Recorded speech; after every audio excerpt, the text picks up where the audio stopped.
जय मसीह की।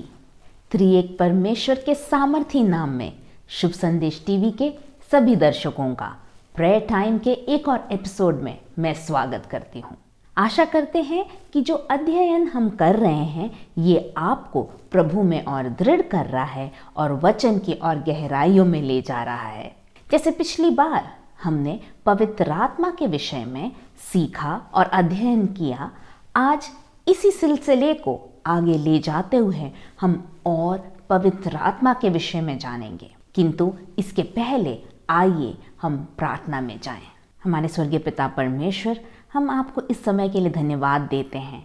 धन्यवाद देते हैं कि हम आपकी उपस्थिति में आ सके और प्रभु, जैसे हम पवित्र आत्मा के विषय में और जानना चाहते, सीखना चाहते हैं प्रभु जी, न केवल सीखना किंतु प्रभु पवित्र आत्मा और हमारे जीवनों में आने पाए। हमें अपने सामर्थ्य से भर, ताकि हम प्रभु में और दृढ़ होते जाएं और उस कार्य को पूरा कर सकें जिसके लिए प्रभु यीशु ने हमें इस संसार में ठहराया है। धन्यवाद प्रभु, हमारी प्रार्थना को सुनने के लिए। इस विनती को यीशु के सामर्थी नाम में मांगती हूँ, सुनिए और ग्रहण करिए। आमीन आमीन। जैसे मैंने कहा कि पिछली बार हम पवित्र आत्मा के विषय में सीख रहे थे।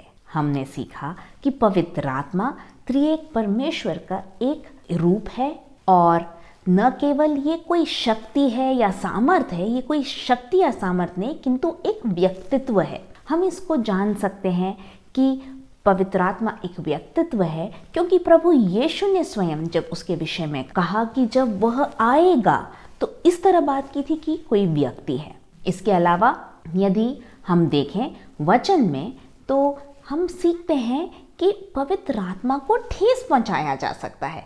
वचन कहता है इफिसियों उसके 4 अध्याय और 30वें पद में कि पवित्र आत्मा को, परमेश्वर की आत्मा को ठेस न पहुंचाओ। तो वो एक व्यक्तित्व ही हो सकता है कि उसको ठेस पहुंचाया जाए। दूसरी बात हम देख सकते हैं कि प्रेरितों के काम के 5वें अध्याय में जहाँ पर अनन्या और सफीरा अपने सारे धन को, अपने घर को, अपने सब चीज़ों को, अपने घर को बेचकर वो सारा धन लेकर आकर पतरस के पांव पर ला के रखते हैं। और जब हनन्या ये करता है, वो कहता है पतरस से कि ये पूरा पैसा है जो मैं आपके चरणों में लाया हूँ। तब पतरस हनन्या से कहते हैं कि किस तरह पवित्र आत्मा ने तुम्हें ये, पवित्र आत्मा से झूठ बोलने के लिए किस तरह तुम ये कर सके। तो उसका अर्थ यह था कि पवित्र आत्मा कोई व्यक्ति ही होगा कि उससे झूठ बोला जा सके। यदि वो कोई शक्ति या कोई वस्तु होती तो उसके विरोध में तो झूठ नहीं बोला जा सकता। तो इस तरह वचन में हमने सीखा कि पवित्र आत्मा त्रिएक परमेश्वर का तीसरा व्यक्तित्व है। पिता परमेश्वर, पुत्र प्रभु यीशु और पवित्र आत्मा, वे तीनों एक बराबर हैं और वह अलग अलग कार्य को करते हैं। पवित्र आत्मा सृष्टि के आरंभ से ही है और हमने ये भी देखा था कि जब पृथ्वी, आदि में परमेश्वर ने स्वर्ग और पृथ्वी की रचना की और जब पृथ्वी बेडौल थी तो पवित्र आत्मा उसके ऊपर मंडरा रही थी। पवित्र आत्मा पुराने नियम में हम देखते कि अलग अलग लोगों के ऊपर अलग अलग समय पर उतरता था और वह लोग असाधारण कार्यों को करते थे, वो सामर्थ पाते थे, वो बुद्धि पाते थे और इस तरह परमेश्वर के कार्य होते थे। पवित्र आत्मा के ही द्वारा प्रभु यीशु इस संसार में आए। उनके बढ़ने में भी पवित्र आत्मा उनके साथ था। उनके बपतिस्मा के समय में हम देखते हैं कि पवित्र आत्मा एक कबूतर के समान उनके ऊपर उतरा और उनके पूरे सेवकाई में पवित्र आत्मा की सामर्थ उनके साथ थी। तो इस तरह हमने देखा कि पवित्र आत्मा हमेशा से इस संसार में था और उसका कार्य आरंभ से ही है। इसके अलावा ये भी था कि योएल की पुस्तक में योएल नबी ने ये कहा, ये भविष्यवाणी की थी कि अंत के दिनों में परमेश्वर अपनी आत्मा को सभी लोगों पर उंडेलेंगे और सारे बेटे बेटियां वो नबूवत करेंगे, बुजुर्ग दर्शन देखेंगे, इस तरह की बातें। और वो अंत के दिनों में जो पवित्र आत्मा के विषय में जो नबूवत हुई या भविष्यवाणी हुई, वो पूरी हुई थी पेंतुकिस्त के दिन, जब जैसे यीशु ने कहा था अपने चेलों से कि अभी तुम इस नगर को, यरूशलेम को छोड़ के मत जाना, लेकिन जिसके विषय में मैंने तुमसे वायदा किया है, वो पवित्र आत्मा जब तुम पर उतरेगा तब तुम सामर्थ पाओगे और तब तुम जाकर मेरे गवाह बनना। तो ये सारी बातें हमने पवित्र आत्मा के विषय में सीखी। हमने एक और चीज़ सीखा कि वचन में पवित्र आत्मा के लिए कुछ अलग अलग नाम इस्तेमाल किए गए। हर जगह पवित्र आत्मा सिर्फ नहीं लिखा है। उसके लिए यीशु ने जब कहा था अपने चेलों से, तो यीशु ने कहा मैं तुम्हारे लिए पिता से प्रार्थना करूंगा कि वो एक सहायक भेजे। तो पवित्र आत्मा के लिए सहायक शब्द इस्तेमाल किया गया है। उसके लिए जीवन का आत्मा शब्द इस्तेमाल किया गया है। पवित्र आत्मा शब्द इस्तेमाल किया गया है। सत्य का आत्मा, यीशु ने स्वयं कहा कि वह सत्य का आत्मा जब आएगा तब तुम बातों को समझोगे, सच्चाई को जानोगे। तो इस तरह सत्य का आत्मा भी एक शब्द या एक टाइटल के रूप में इस्तेमाल किया गया है पवित्र आत्मा के लिए। ज्ञान और प्रकाशन की आत्मा भी कहा गया है, परमेश्वर की आत्मा कहा गया है और मसीह की आत्मा कहा गया है।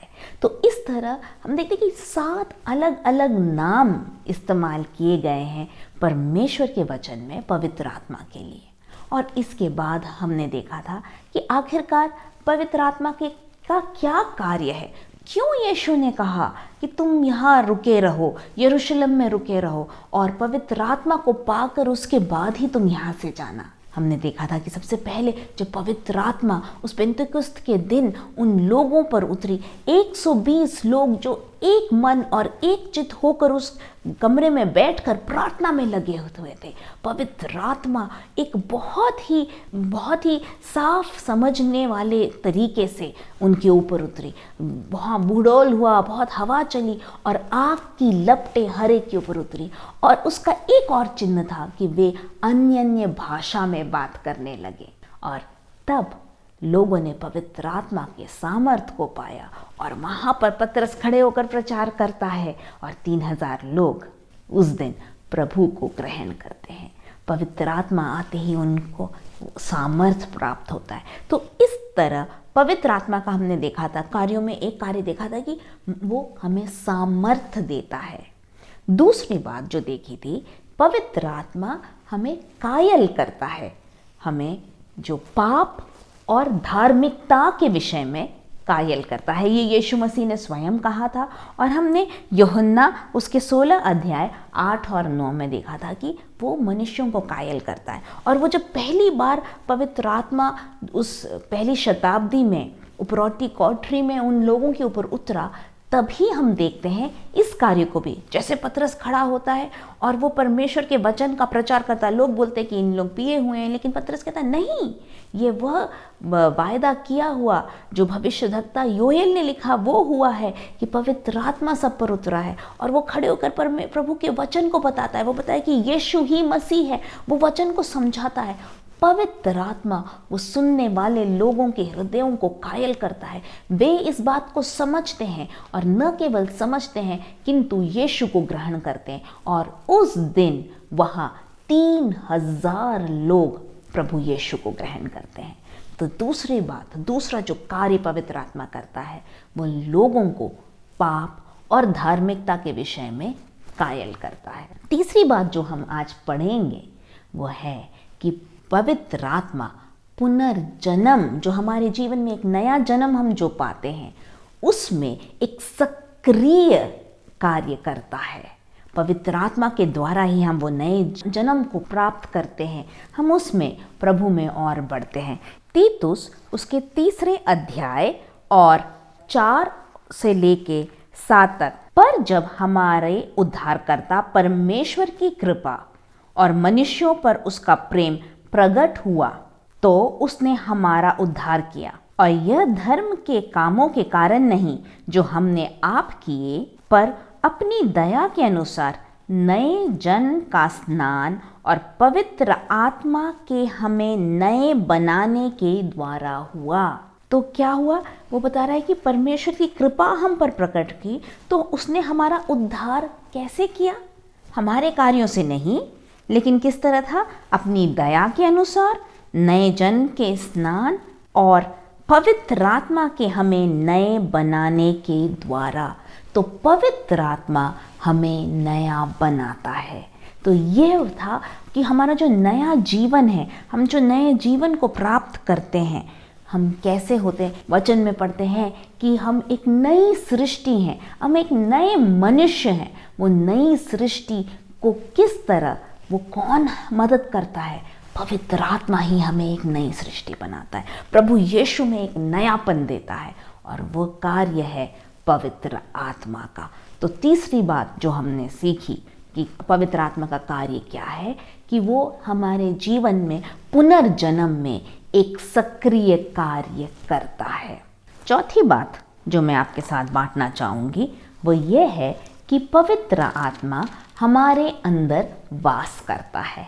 वो हमारे अंदर हमारे जीवन में वास करता है। जो प्रभु यीशु ने पवित्र आत्मा के विषय में कहा था, तो यूहन्ना उसके 14वें अध्याय और 17वें पद में प्रभु यीशु वहाँ कहते हैं, अर्थात सत्य का आत्मा जिसे संसार ग्रहण नहीं कर सकता, क्योंकि वह न उसे देखता है और न उसे जानता है।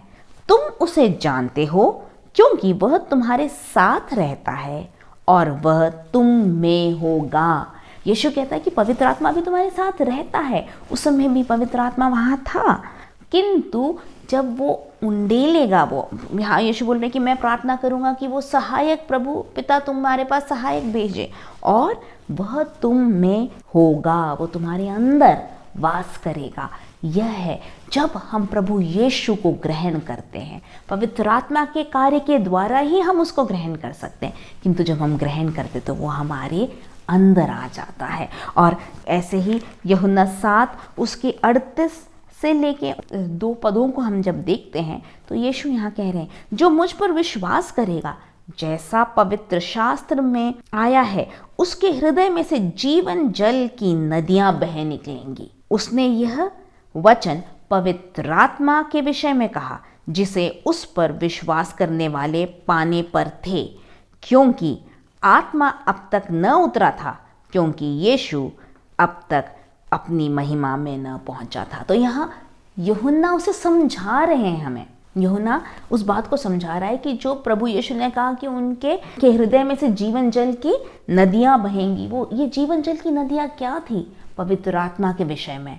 किंतु यूहन्ना वो समझा के बता रहा है कि ये जीवन जल की नदियां पवित्र आत्मा के विषय में है, और अभी यीशु यहीं संसार में थे, इसलिए पवित्र आत्मा नहीं उंडेला गया था। तो पवित्र आत्मा हमारे अंदर वास करता है और हमारे अंदर से जीवन जल की नदियां बहाता है। साथ ही साथ यदि हम 1 कुरिन्थियों 6वां अध्याय पढ़े तो ये तो हम सबको पता है कैसे वहाँ बताया गया है कि हमारा शरीर पवित्र आत्मा का मंदिर है। मैं ये पढ़ना चाहूँगी। 1 कुरिन्थियों 6:19 कहता है, क्या तुम नहीं जानते कि तुम्हारी देह पवित्र आत्मा का मंदिर है, जो तुम में बसा हुआ है और तुम्हें परमेश्वर की ओर से मिला है, और तुम अपने नहीं हो। हमारा शरीर पवित्र आत्मा का मंदिर है, और वह पवित्र आत्मा का मंदिर, पवित्र आत्मा हमारे अंदर वास करता है, और हम अपने आप से नहीं, परमेश्वर के हैं, उसके द्वारा छाप लगाए गए हैं। तो ये था चौथा पॉइंट कि पवित्र आत्मा हमारे अंदर वास करता है। 5वां कार्य जो पवित्र आत्मा हमारे जीवनों में करता है वो है कि वो हमें प्रार्थना करने में मदद करता है। यदि रोमियो उसके 8वें अध्याय और 26 और 27वें पदों को पढ़ें तो वहाँ ऐसा लिखा है, इसी रीति से आत्मा भी हमारी दुर्बलता में सहायता करता है, क्योंकि हम नहीं जानते कि प्रार्थना किस रीति से करना चाहिए, परंतु आत्मा आप ही ऐसी आहें भर भर कर जो बयां से बाहर हैं हमारे लिए विनती करता है। और मनों का जांचने वाला जानता है कि आत्मा की मनसा क्या है, क्योंकि वह पवित्र लोगों के लिए परमेश्वर की इच्छा के अनुसार विनती करता है। कई बार हम सोचते हैं कि अरे हमें नहीं मालूम कैसे प्रार्थना करना है। बहुत से लोगों के मुंह से मैंने ये सुना है कि वो मेरे पास आते हैं कि सिस्टर हमें प्रार्थना करना नहीं आता, तो हमें किससे मांगना है, हमें पवित्र आत्मा से मांगना है, क्योंकि जब, जैसे मैंने बताया, जब आप उद्धार पाते हैं तो पवित्र आत्मा आपके अंदर आता है। हमें और पवित्र आत्मा के अभिषेक को मांगना है परमेश्वर से। इसके विषय में मैं और आपको आगे बताऊंगी कि आखिरकार ये क्या है, अलग अलग पवित्र आत्मा का आना, उसका अभिषेक, उसकी बपतिस्मा, ये सब विषय में हम आगे देखेंगे। लेकिन यदि आपको लगता है आप प्रार्थना करना नहीं जानते, तो आपके लिए ही परमेश्वर ने या प्रभु यीशु ने उस पवित्र आत्मा को भेजा है, क्योंकि पवित्र आत्मा हमें प्रार्थना करने में मदद करता है। हम कई बार अपनी बुद्धि से प्रार्थना करते हैं, लेकिन पवित्र आत्मा कई बार हमें कैसे, परमेश्वर की इच्छा के अनुसार, जिसे यहाँ लिखा है परमेश्वर की इच्छा के अनुसार विनती करता है। वो हमें मदद करता है विनती करने में। मैंने भी कई बार महसूस किया है कि एकदम प्रार्थना कर रही हूँ तो किसी के विषय में याद आता है, कि उनका नाम याद आता है, और हो सकता है कि वो मेरा उनसे कोई ज़्यादा रिश्ता ना हो, मैंने उनको देखा भी ना हो, या एक बार कुछ सुना हो, किंतु पवित्र आत्मा इतना बोझ देता है कि आंसू के साथ हम उनके विषय के लिए प्रार्थना कर सकते हैं। तो ये सब पवित्र आत्मा के द्वारा ही संभव होता है। इसके अलावा कई बार हम प्रार्थना करते हैं और किंतु हम जवाब नहीं पाते। इसके विषय में याकूब अपनी पत्री में लिखता है कि कुछ लोग हैं जो प्रार्थना करते हैं किंतु उसका उत्तर नहीं पाते। और क्यों उत्तर नहीं पाते? क्योंकि वो सही ढंग से नहीं मांगते। याकूब यदि उसका 4 और 3 पद हम देखें तो वहाँ लिखा है, तुम मांगते हो और पाते नहीं, इसलिए कि बुरी इच्छा से मांगते हो, ताकि अपने भोग विलास में उड़ा सको। किंतु क्या करना चाहिए? पवित्र आत्मा, तो इस समय में हमें क्या करना चाहिए? पवित्र आत्मा से मांगना चाहिए। जैसे हमने बोला, पवित्र आत्मा हमें कैसे मदद करता है? परमेश्वर के इच्छा के अनुसार प्रार्थना करने में मदद करता है। तो हमारे लिए, हमारे आत्मिक जीवन में, प्रार्थना जीवन में बढ़ने के लिए पवित्र आत्मा बहुत ही आवश्यक है, और पवित्र आत्मा ही हमें मदद करता है। छठवां जो कार्य है पवित्र आत्मा का, वो यह है कि वो हमें सिखाता है। इस विषय में यीशु ने स्वयं कहा था कि जब मैं पिता से मांगूंगा कि वो अपने आत्मा को भेजे, सत्य का आत्मा भेजे, और वो तुम्हें सब सच्चाई में ले जाएगा। और यह यूहन्ना 14:26 में यीशु ने कहा, परंतु सहायक अर्थात पवित्र आत्मा जिसे पिता मेरे नाम से भेजेगा, वह तुम्हें सब बातें सिखाएगा। तो हमें वचन सीखने में कौन मदद करता है? पवित्र आत्मा। आप जब प्रभु में नए आते हैं, नए हम प्रभु में विश्वास करते हैं, तो हम ये वचन समझने लगते हैं। मैंने पिछली बार भी कहा था कि बहुत से लोग हैं जिन्होंने इस बाइबल पर पीएचडी की है। इंग्लिश की जो बाइबल है उसे एक लिटरेरी वर्क, साहित्यिक कार्य समझकर उन्होंने पीएचडी की है, उसके विषय में बहुत ग्रंथ लिखे हैं, किताबें लिखी हैं, किंतु उन्होंने उस यीशु को नहीं पाया, उद्धार नहीं पाया। किंतु जब हम वो पवित्र आत्मा हमारे अंदर आता है, तो वो हमें इस वचन को समझने में मदद करता है, हमारी आत्मिक आंखों को खोलता है, और वो हमें सिखाता है। तो प्रभु यीशु ने कहा था कि पवित्र आत्मा आएगा, वह तुम्हें सिखाएगा। कई बार शायद आप में से बहुतों ने महसूस किया होगा, जब आप पढ़ रहे होते हैं, एकदम से आप जो हो सकता है आपने उसको पहले ही पढ़ा हो, लेकिन आज जैसे पढ़ेंगे तो उसमें से कुछ नई बात आपको समझ में आती है, एक नया प्रकाशन मिलता है। तो पवित्र आत्मा ही मदद करता है हमें ये सब सीखने में। हम वचन पढ़ते हैं दिमाग से, उसे विश्वास करते हैं और ग्रहण करते हैं अपने हृदय में, और आखिरकार उसे जीते हैं अपने हाथों से और अपने जीवन से। और इसमें पवित्र आत्मा ही हमें सहायता करता है कि हम इस वचन को न केवल पढ़ें बुद्धि के अनुसार, किंतु पवित्र आत्मा मदद करता है कि हम उस पर विश्वास करें, और वही हमें सामर्थ्य देता है कि उस वचन को अपने जीवन में हम जी सकें। तो ये एक और कार्य था पवित्र आत्मा का, कि वो हमें मदद करता है कि हम वचन को क्या सीखें, उसको समझें, उसमें से और प्रकाशन को पाएं। एक और कार्य जो पवित्र आत्मा का है वह ये है कि न केवल हमें वो सिखाता है, किंतु जब ज़रूरत पड़ता है तो वो हमें स्मरण दिलाता है।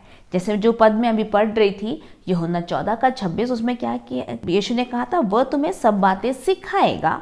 लेकिन पद यहाँ खत्म नहीं होता, यीशु आगे कहते हैं, और जो कुछ मैंने तुमसे कहा है वह सब तुम्हें स्मरण कराएगा। तो पवित्र आत्मा ही है जो हमें जब ज़रूरत पड़ता है चीज़ों को याद दिलाता है। अब मैं आपको 2-3 अलग अलग बातें बताऊंगी कब कब पवित्र आत्मा हमें ये बातें याद दिलाता है।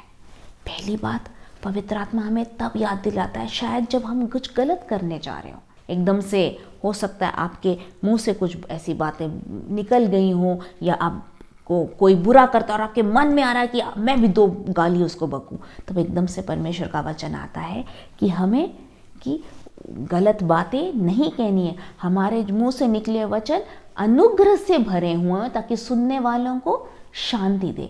एकदम पवित्र आत्मा उस वचन को याद दिलाता है। एक और बात मैं बताना चाहूँगी, स्मरण, क्या चीज़ आपको स्मरण आ सकती है या याद, क्या चीज़ याद आ सकती है जो पहले कभी हुई हो या पढ़ा हो, सुना हो, ऐसी बातें घटी हो।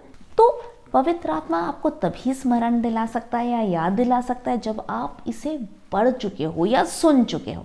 तो जब हम पवित्र शास्त्र को पढ़ते हैं, वचन को, उस समय हो सकता है कि आपने उसको पढ़ लिया हो, किंतु जब आप उस परिस्थिति से होकर गुजरते हैं तो पवित्र आत्मा एकदम से वो वचन याद दिलाता है।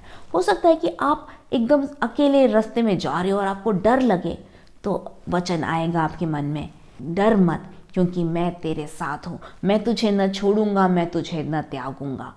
हो सकता है आप जब डर में से होकर गुजर रहे हो तो वचन आपके सामने आए कि मैंने तुम्हें भय की आत्मा नहीं दी, लेकिन सामर्थ की और संयम की आत्मा दी है। इस तरह पवित्र आत्मा हमें अलग अलग वचन याद दिलाता है। तो एक मैंने बोला कि जब हो सकता है आपके सामने पाप का द्वार खुला हो, तब पवित्र आत्मा आपको वो वचन याद दिलाए। दूसरा मैंने बोला, जब आप परेशानी में हो, डर, भय, हो सकता आप बीमारी में हो, ऐसे मुश्किल में होकर गुजरते हैं, तो परमेश्वर पवित्र आत्मा आपको वचन याद दिला। वचन में क्या लिखा है कि मेरे कोड़े खाने से तुम चंगे हुए हो। ऐसे वचन उठकर उस समय आपको याद आते हैं। और तीसरी बात, जब आपको शायद लोग आप पे गलत इल्ज़ाम लगाएं या आपको बोलें कि क्यों आप प्रभु यीशु पर विश्वास करते हैं, आपको कटघरे में रखें, तो प्रभु यीशु ने स्वयं कहा कि चिंता मत करो कि मैं क्या बोलूँगा, क्योंकि उस समय मैं तुम्हें दूंगा। लूका उसका 12वां अध्याय, इसका 11 और 12 पद में पढ़ना चाहूँगी। ये यीशु मसीह के बोले हुए शब्द हैं। यीशु ने कहा, जब लोग तुम्हें सभाओं और हाकिमों और अधिकारियों के सामने ले जाएं, तो चिंता न करना कि हम किस रीति से या क्या उत्तर दें या क्या कहें, क्योंकि पवित्र आत्मा उसी घड़ी तुम्हें सिखा देगा कि क्या कहना चाहिए। तो वहाँ पर पवित्र आत्मा है जो हमें मदद करता है कि एकदम से आप कभी कोई आपसे पूछे या आपके विरोध में खड़ा हो, तो पवित्र आत्मा आपको मदद करता है। वो आपको मदद करता है कि आप उस समय क्या बोलना है, वो बातें स्मरण दिलाता है, वचन से स्मरण दिलाता, आपको दृढ़ता और सामर्थ्य देता, हियाव देता है कि किस तरह हमें उत्तर देना है। तो ये थे हमने जो 7 बातें पवित्र आत्मा के कार्यों के विषय में सीखा। अभी कुछ 1-2 पद और हैं, 1-2 बातें और हैं, मैं इसको अगली बार कंटिन्यू करूँगी। मैं आशा करती हूँ जब आपने आज जो वचन सीखा, इसके द्वारा आप इस बात को समझ सके हैं कि पवित्र आत्मा कितना ज़रूरी है हमारे आत्मिक जीवन में। हमें प्रभु में बढ़ने में और इस आत्मिक जीवन को जीने के लिए पवित्र आत्मा का सामर्थ, पवित्र आत्मा की अगुवाई, उसके द्वारा सिखाए जाना, उसके द्वारा स्मरण दिलाए जाना, उसके द्वारा हमारे एक नया जीवन में परिवर्तन आना बहुत आवश्यकता है, बहुत ज़रूरी है। यदि आप उस पवित्र आत्मा को पाना चाहते हैं तो आज क्यों न प्रार्थना करें और प्रभु आपको पवित्र आत्मा के सामर्थ्य से ज़रूर भरेंगे। आइए हम प्रार्थना करें। स्वर्गीय पिता परमेश्वर, हम धन्यवाद देते हैं आपके वचन के लिए जो आज आपके बच्चों के सामने आया है, जो वचन आपने हमारे आँखों के सामने खोला प्रभु जी, हमारी आत्मिक आँखों को खोला, उसके लिए धन्यवाद प्रभु। हर एक व्यक्ति जो सुन रहा है, जो सोचता है कि वो अपने आत्मिक जीवन में कमज़ोर है या आप में नहीं बढ़ पा रहा है, या प्रभु वो आप पर विश्वास नहीं रख पा रहे, हे पवित्र आत्मा आज उनके हृदय में कार्य करे कि ये वचन जो सुन रहे हैं वो उनके हृदय को छेदने पाए, उनके हृदय के प्रभु जी में कार्य करने पाए प्रभु जी, वो सामर्थ को महसूस कर सके, वो सामर्थ को पाने पाए प्रभु जी। हालेलुया। हे पवित्र आत्मा आप उनके सबसे अच्छे मित्र बन जाएं, उनको सिखाएं, उनको याद दिलाएं बातों को, उनको प्रभु जी उनके नए जीवन में और आपके जैसा बनाएं प्रभु जी। हालेलुया। और सामर्थ और हियाव दें प्रभु जी। धन्यवाद आपके वचन के लिए। आदर महिमा हम आपको देते हैं। हर एक जो आज यहाँ पर सुन रहे हैं, चाहे उनकी बीमारी हो, तकलीफ हो, जो भी उनकी ज़रूरत हो, उसे आप पूरा करें। यीशु अपने स्वर्गीय भंडार से उसे पूरा करें। आपके प्रभु यीशु के सामर्थी नाम में इस विनती को मांगती हूँ, सुनिए और ग्रहण करिए। आमीन। आशा करती हूँ आप आशीषित हुए हैं। यदि आपके कोई भी प्रार्थना विषय हों तो स्क्रीन पर दिखाए गए नंबर पर बुलाकर आप अपनी प्रार्थना विषय बांट सकते हैं। हमारे प्रार्थना योद्धा आपके लिए प्रार्थना करेंगे। इसके अलावा आप शुभ संदेश टीवी के ऐप को डाउनलोड कर सकते हैं और वहाँ पर कमेंट बॉक्स में या यूट्यूब के कमेंट बॉक्स में अपने प्रार्थना विषय बांट सकते हैं। हमारे प्रार्थना योद्धा आपके लिए प्रार्थना करते रहेंगे। आशा करते हैं ये हफ्ता आपके लिए बहुत ही आशीषमय हो। प्रभु यीशु आप सभी को आशीषित करे।